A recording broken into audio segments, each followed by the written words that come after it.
Assalamualaikum warahmatullahi wabarakatuh. Selamat pagi anak-anakku semuanya. Gimana kabar kalian hari ini? Semoga selalu sehat-sehat semuanya ya. Kita tahu negara Indonesia saat ini sedang berjuang mengatasi pandemi COVID-19. Semoga segera berakhir. Jangan lupa untuk tetap hidup sehat dan menjaga protokol kesehatan. Jangan males-males cuci tangan dan menggunakan masker. Untuk pelajaran prakarya kelas 9 ketemu lagi dengan Ibu Sufi Arifana. Kali ini untuk yang pertama kali kita akan membahas tentang kerajinan bahan keras. Untuk buku penunjang yang digunakan sudah dibagikan dari perpustakaan. Itu ada buku BSE, buku prakarya kelas 9 semester 1. Di situ sampulnya warna pink, ada gambar udangnya. Adapun tujuan pembelajaran dari materi tentang bahan keras ini yaitu diharapkan nantinya kalian dapat menyatakan pendapat tentang keragaman karya kerajinan dan bahan keras sebagai ungkapan rasa bangga sebagai wujud rasa syukur kepada Tuhan dan bangsa.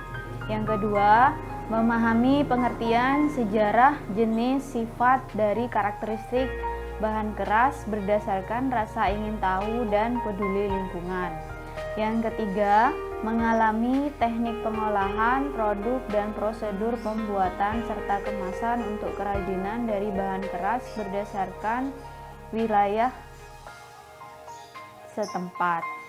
Dan yang terakhir yaitu untuk kalian diharapkan mampu merancang, membuat, menguji, dan mengkomunikasikan produk kerajinan bahan keras daerah setempat berdasarkan teknik dan prosedur yang tepat, berdasarkan orisinalitas ide dan cita rasa estetis diri sendiri dengan disiplin dan tanggung jawab.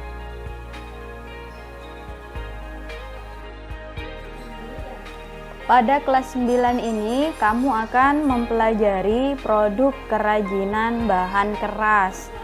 Yang pertama kita akan membahas pengertian dari kerajinan bahan keras. Kerajinan bahan keras adalah kerajinan yang tahap pembuatannya menggunakan bahan berupa benda yang bersifat keras. Sedangkan definisi dari benda keras itu sendiri adalah benda yang memiliki sifat keras, kuat, tidak mudah dibentuk, dan kejal. Contoh dari kerajinan bahan keras yaitu kursi, patung dari batu, figura, dan masih banyak yang lainnya. Kerajinan bahan keras itu sendiri dibagi menjadi dua, yaitu kerajinan bahan keras alami dan kerajinan bahan keras buatan.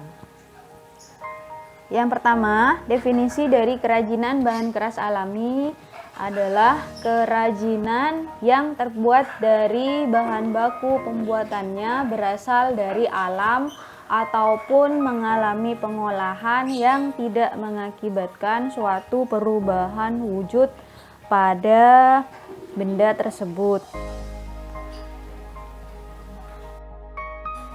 Yang kedua, kerajinan bahan keras buatan.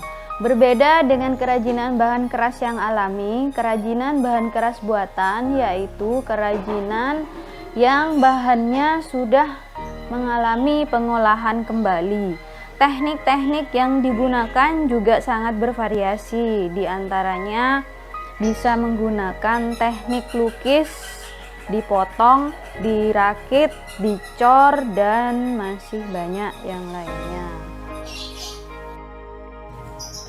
Selanjutnya, di situ ada contoh-contoh dari bahan keras yang digunakan untuk dibuat kerajinan. Dibagi menjadi dua, yaitu bahan-bahan yang digunakan untuk membuat kerajinan bahan keras alami serta bahan-bahan yang digunakan untuk membuat kerajinan bahan keras buatan. Coba dilihat di situ. Yang pertama, bahan keras alami. Di situ ada kayu, bambu, biji-bijian, tulang, batu, pasir, kerang, dan rotan. Kalau bahan keras buatan, di situ ada besi, kaca, kawat, kaleng, timah semen, logam. Logam yang digunakan juga bisa beragam dan ada tembaga, ada kuningan, perak, emas, dan aluminium. Berikutnya yaitu contoh kerajinan bahan keras. Di situ bisa kalian lihat ada beberapa contoh kerajinan-kerajinan yang terbuat dari bahan keras. Yang pertama ada lemari rotan, patung yang dicetak, kursi kayu jati, kalung dari bahan kerang, dan bingkai foto. Untuk bahan keras buatan, di situ contoh kerajinannya yaitu berupa cincin emas, gong, angklung, uang logam, dan meja. Kerajinan yang terbuat dari benda keras memiliki kecenderungan kuat dan tahan lama, bahkan bertahun-tahun lamanya. Apalagi jika dirawat dengan baik, kualitasnya tidak berubah seperti pada awalnya. Oleh karena itu, kenapa kebanyakan orang-orang memilih benda keras untuk dibuat menjadi kerajinan. Nah, demikian sedikit penjelasan dari Ibu, semoga bisa membantu. Apabila ada materi yang masih belum dimengerti, bisa menghubungi Ibu melalui WA atau bisa belajar sendiri, langsung dilihat di buku prakayanya masing-masing. Selamat belajar ya anak-anakku. Wassalamualaikum warahmatullahi wabarakatuh.